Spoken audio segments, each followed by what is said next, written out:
Bapak dan Ibu yang kami hormati, webinar pada hari ini akan segera dimulai. Kepada moderator, kami persilakan.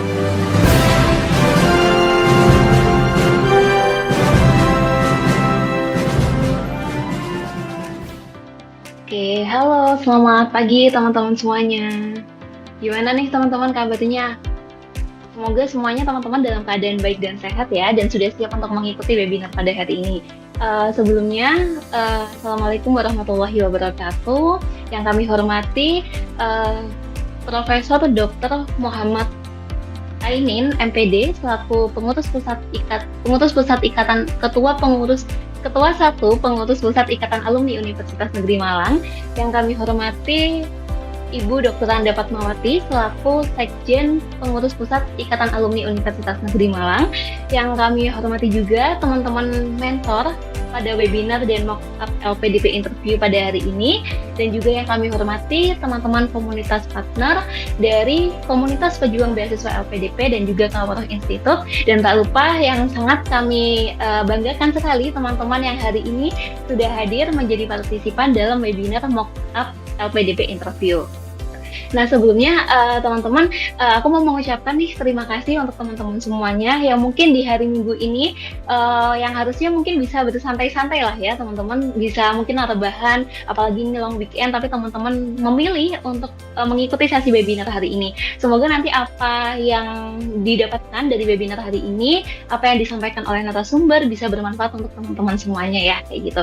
Nah, mungkin sebelum kita memulai teman-teman, aku ingin tahu dong, ini kalau misalnya aku lihat pendaftarnya kemarin tuh ada lumayan banyak ya, ada 415 pendaftar, dan yang hadir hari ini di pagi ini sudah ada sekitar 178 orang. Mungkin aku mau tahu dulu dong teman-teman, asalnya dari mana sih? Boleh dong ditulis di kolom komentar teman-teman, asalnya dari mana aja sih, dan asal kampusnya mungkin ya boleh ditulis.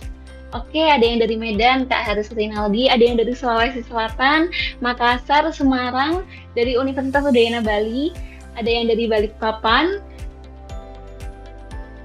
Wah, banyak ya, dari Banda Aceh, NTT, UPI, Manado, Malang, Surabaya, Unesa, Sorong, Papua. Wah, ini benar-benar seluruh Indonesia ya, dari Pulau Jawa sampai Papua, ada semua. Ada yang dari Jambi, ada yang alumni Universitas Negeri Malang juga, dan banyak lagi ya teman-teman, ada yang dari Nganjuk, Kalimantan. Luar biasa sekali. Nah, mungkin selanjutnya aku mau tanya dulu dong ke teman-teman semua di sini. Di sini teman-teman pada udah pernah coba daftar LPDP belum sih? Ada yang udah pernah belum? Atau di sini belum pernah, makanya jadi kayak pengen tahu nih seleksinya LPDP itu seperti apa? Para pimpinan dan pengurus pusat IKUM, khususnya yang hadir pada pagi hari ini, Ibu Sekjen, Ibu Dr. Anda Fatmawati, yang saya hormati tim IT IKUM, Mas Ade Setiawan, yang saya hormati para narasumber hari ini, Mbak Alif Hanifatur Roshida, dan pemandu acara kita, moderator kita, Mbak Hafidah Islami. Yang saya hormati, saya banggakan para peserta webinar yang hadir dari alumni ya, dari berbagai perguruan tinggi, khususnya para alumni dari Universitas Negeri Malang. Patutlah kita panjatkan bersyukur kepada Allah SWT, Tuhan yang Maha Pengasih lagi Maha Penyayang, atas rahmat, karunia, taufik, dan ridhonya kita pada hari ini dapat bertatap maya dalam kegiatan webinar tentang LPDP, kiat-kiat lolos ikut seleksi LPDP. Terselenggaranya kegiatan ini berkat kerjasama yang baik di antara pengurus IKUM dan dengan berbagai pihak, khususnya saat ini dengan komunitas Gateway, Kawaroh Institute, dan Pejuang LPDP. Semoga kerjasama yang baik ini bermanfaat bagi alumni perguruan tinggi pada umumnya dan khususnya bagi para alumni Universitas Negeri Malang yang akan melanjutkan studinya melalui pembiayaan beasiswa LPDP. Memang salah satu variabel yang menentukan keberhasilan belajar adalah biaya ya, atau ya biaya. Meskipun biaya itu bukan satu-satunya, biaya pendidikan baik dalam negeri maupun luar negeri untuk setiap jenjang pendidikan, terutama jenjang magister dan doktor, dapat dikatakan tinggi ya. Sementara itu studi lanjut ke jenjang yang lebih tinggi itu sebagai titik tolak, sebagai wahana, sebagai proses untuk peningkatan kualitas sumber daya manusia. Nah, dalam konteks ini pemerintah sadar akan hal ini. Oleh karena itu pemerintah memberikan solusi untuk anak-anak berprestasi yang mengalami hambatan dalam pembiayaan pendidikan, yaitu diantaranya melalui LPDP, Lembaga Pengelola Dana Pendidikan. Kalau era saya dulu kuliah S3 tahun 98, namanya BPPS, Biasa Program Pendidikan Pasca Sarjana. Persoalannya adalah bahwa memperoleh beasiswa LPDP untuk studi lanjut ke S2 atau S3 memang sangat ketat, sangat kompetitif, sangat selektif, dan sangat evaluatif. Dalam konteks ini, pengurus pusat IKUM mencoba memfasilitasi dan memotivasi lulusan, khususnya lulusan Universitas Negeri Malang, alumni UM yang berkeinginan studi lanjut ke jenjang S2 atau S3 untuk dapat memperoleh beasiswa LPDP baik dalam negeri maupun luar negeri. Melalui webinar ini dengan menghadirkan narasumber yang berpengalaman penerima beasiswa LPDP baik dalam negeri maupun luar negeri, yang dalam hal ini narasumbernya penerima LPDP dari luar negeri untuk kuliah di luar negeri. Untuk itu saya atas nama pengurus pusat IKUM menyampaikan terima kasih kepada berbagai pihak, khususnya pada komunitas Graduate, Kaweruh Institute, dan pejuang LPDP. Terima kasih kami sampaikan juga kepada narasumber yang sudah berpengalaman inspiratif, yaitu Mbak Alif Hanifatur Rashidah, MA in Applied Linguistics, Columbia University Awards tahun 2023 ya. Jadi Mbak Hanifah itu mengambil Applied Linguistics ya, bidang bahasa ya. Kemudian terima kasih juga kepada pemandu acara Mbak Hafidhah Islami dari Komunitas Graduate Indonesia. Melalui webinar dengan narasumber dan pemandu acara yang berpengalaman ini, saudara insya Allah peserta webinar ini akan memperoleh kiat-kiat khusus bagaimana bisa lolos dan lulus saat mengikuti seleksi beasiswa LPDP untuk studi lanjut baik di dalam negeri maupun di luar negeri. Saya atas nama pribadi dan atas nama pengurus Pusat IKA Universitas Negeri Malang tidak lupa juga mohon maaf atas kekurangan kami dalam menyelenggarakan kegiatan ini. Semoga kegiatan ini bermanfaat bagi kita semua, bagi para alumni perguruan tinggi, khususnya bagi para alumni Universitas Negeri Malang untuk studi lanjut ke S2 atau ke S3 dalam negeri maupun luar negeri melalui pembiayaan beasiswa LPDP. Dan dengan mengucapkan Bismillahirrahmanirrahim, webinar ini secara resmi kami nyatakan dibuka. Selamat berwebinar. Semoga Allah Tuhan Yang Maha Esa memudahkan urusan kita dan meridhai usaha kita. Amin ya rabbal alamin. IKUM selalu di hati alumni. Wassalamualaikum warahmatullahi wabarakatuh. Jadi hari ini kita akan membahas 3 hal besar. Yang pertama adalah kita perlu tahu dulu values-nya LPDP gitu.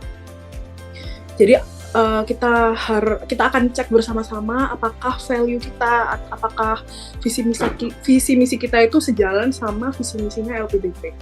Kenapa perlu mengetahui itu? Karena kalau enggak, maka LPDP bukan beasiswa yang cocok untuk kita gitu.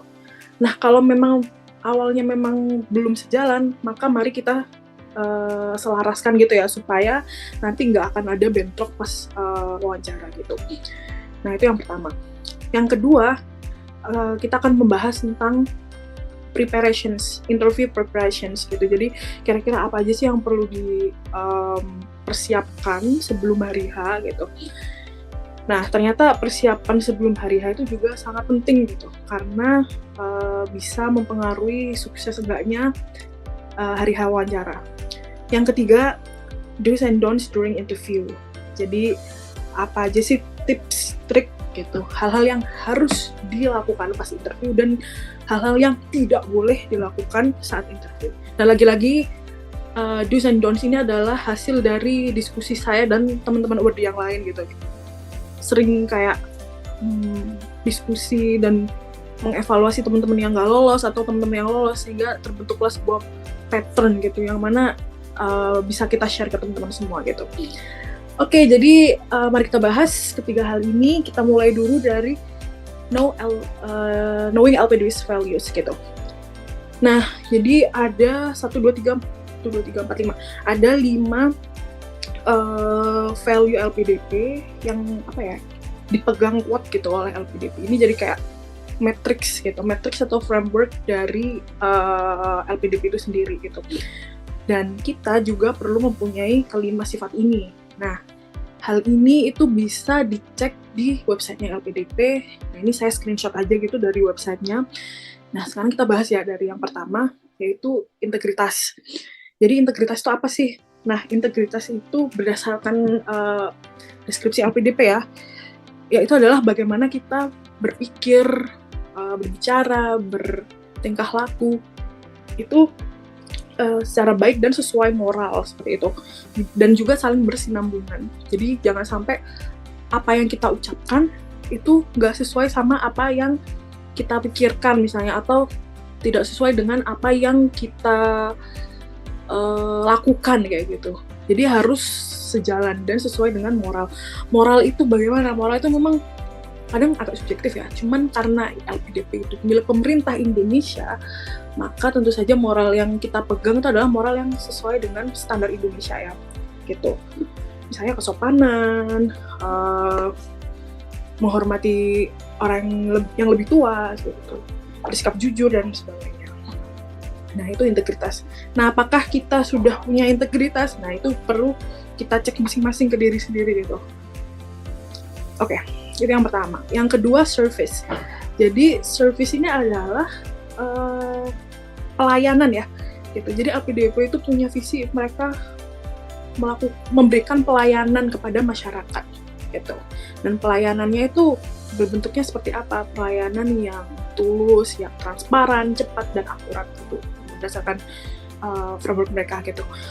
Nah, sekarang pertanyaannya adalah apakah teman-teman itu adalah orang yang sudah gitu atau berpotensi untuk melayani masyarakat seperti itu. Jangan sampai orientasi kita itu bukan pelayanan tapi hanya orientasi untuk diri sendiri. Nah, itu udah bentrok tuh sama LPDP, biasanya nggak akan cocok seperti itu. Nah, cara menanyakannya itu sendiri mungkin teman-teman bisa agak flashback gitu ya ke mungkin pas kegiatan pas S1 dulu ikut organisasi apa ya, terus apakah di situ saya berkontribusi ya untuk pelayanan kepada masyarakat seperti itu. Jadi mereka mencari orang yang pernah melayani masyarakat seperti itu. Yang ketiga, professionalism. Jadi professionalism itu maksudnya adalah apakah teman-teman itu melakukan kerjaan dengan profesional. Profesional itu bagaimana? Itu bekerja dengan proper, akurat, berdasarkan best basic competence with full responsibility and strong commitment. Jadi apakah teman-teman itu punya komitmen yang kuat terhadap pekerjaan dan tanggung jawab yang diberikan gitu. Apakah misalnya nih dulu waktu S1 jadi si konsumsi misalnya di acara BEM gitu misalnya. Nah, apakah waktu teman-teman mengerjakan itu secara profesional misalnya bertanggung jawab untuk menyetor nota kayak gitu misalnya, hal-hal sederhana seperti itu gitu. Jadi apa yang teman-teman lakukan itu harus penuh responsible atau penuh tanggung jawab. Nah, yang keempat adalah perfection. Perfection ini dulu waktu itu saya ngiranya kayak apakah kita harus perfect gitu, enggak. Tapi kalau kita baca deskripsinya di sini adalah strive to make improvements in all aspects to be the best and provide the best. Jadi ada keinginan untuk selalu meningkatkan kualitas diri dari yang kemarin ke masa depan gitu. Jadi apa yang kita lakukan sekarang itu harus lebih baik dari yang kemarin gitu. Ada keinginan itu ya, nggak hanya ya udahlah segini-segini aja gitu. Toh ini udah bagus misalnya kerjaan yang teman-teman lakukan ya. Jadi selalu ada keinginan untuk memperbaiki diri terus. Dan yang terakhir adalah sinergi. Jadi sinergi ini kalau kita lihat ya, itu adanya kolaborasi yang harmonius atau yang apa ya? Harmonis itu apa ya? Yang saling sejalan gitu dengan partner kita. gitu, sehingga bisa menghasilkan high quality work. Jadi teman-teman juga perlu flashback ke diri sendiri. Apakah saya tuh orang yang bisa bekerja sama dengan orang lain?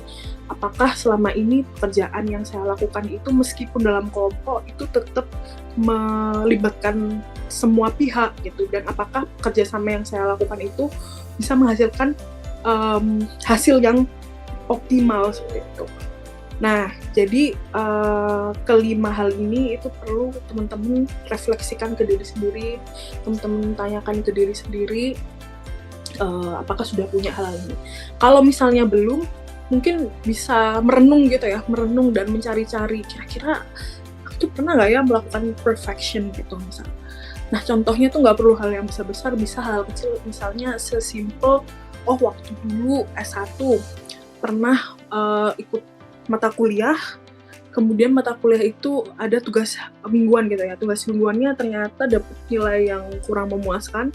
Nah, disitulah teman-teman berbenah gitu. Jadi mungkin teman-teman bisa coba brainstorming sendiri gitu, bikin mind map, atau teman bisa journaling gitu, nulis kira-kira apa saja nilai-nilai yang apa saja hal-hal yang teman-teman lakukan di masa lalu yang sesuai dengan kelima values-nya LPDP gitu. Oke, nah ini ada pertanyaan dari Kak Haris Rinaldi. Kak Haris itu ingin bertanya, sebenarnya kontribusi apa sih Kak yang ingin Kak Alif kasih ke Indonesia setelah lulus nanti dari luar negeri? Dan menurut Kak Alif, apa yang membedakan Kak Alif dari peserta penerima LPDP yang lainnya, baik mungkin kayak kelemahan dan kelebihannya itu apa yang membedakan, dan gimana sih caranya Kak Alif mengatasi kendala selama masa studi seperti itu? Oke, terima kasih. Apa tadi pertanyaan pertama? Oke, mungkin satu-satu dulu ya. Yang pertama tuh, Nah, yang pertama kayak kontribusi apa sih yang pengen Kak Alif kasih kepada Indonesia setelah lulus dari studi luar negeri? Oke, jadi aku cerita ya guys. Jadi yang aku tulis di essay adalah aku pengen jadi kurikulum designer di bidang pendidikan bahasa Inggris untuk anak usia dini. Seperti itu. Makanya aku pengen ambilnya di Columbia, karena di Columbia itu ngasih bidang applied linguistics-nya itu sangat holistik gitu untuk membantu aku membuat kurikulum. Nah, kenapa kok aku pengen bikin kurikulum untuk anak usia dini bahasa Inggris utama, karena waktu itu tahun 2017 waktu itu bahasa Inggris kan dihapus tuh dari SD.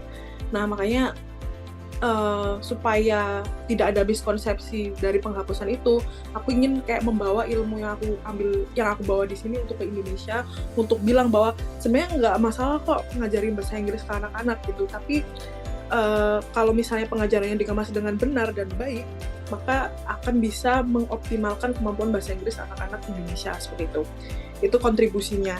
Jadi untuk teman-teman yang mungkin sekarang belum daftar LPDP, ini juga tips ya. Kontribusi itu ada dua macam, ada kontribusi jangka panjang dan juga jangka pendek. Biasanya kalau jangka panjang itu kontribusinya biasanya kayak efeknya meluas ya, kayak misalnya ke seluruh Indonesia atau ke seluruh Kabupaten Malang gitu misalnya. Nah, sedangkan kontribusi jangka pendek itu adalah langkah awal menuju ke kontribusi yang besar itu. Nah, kontribusi besar aku tuh tadi pengen jadi kurikulum desainer di kementerian seperti itu. Nah, lulus S2 langsung kerja di kementerian dan jadi kurikulum desainer tuh sepertinya kayak nggak make sense gitu kan, kayak terlalu besar gitu, terlalu jauh. Nah, makanya ada kontribusi kecilnya yaitu menjadi akademisi, jadi dosen, peneliti yang bergerak di bidang kurikulum desain, sehingga nanti setelah bisa membuat kurikulum yang bagus atau berimpact lah ya penelitiannya, maka bisa join ke kementerian gitu sih. Cara aku cerita di essay itu sih Kak Hafizah. Kami atas pengurus Pusat IKUM mengucapkan terima kasih, dan ini sebagai bukti penghargaan kami serahkan dan berikan sertifikat prestasi apresiasi kepada Mbak Alif Nifatur Roshidah sebagai narasumber, dan mohon nanti kita tetap bekerja sama ya, barangkali ya, Pak. Ya. kami membutuhkan Mbak Alif Hanifat Roshida sebagai narasumber lagi. Mohon Mbak Alif mau tetap Iya, Pak. bersedia ya. Terima kasih. Terima kasih. Ya.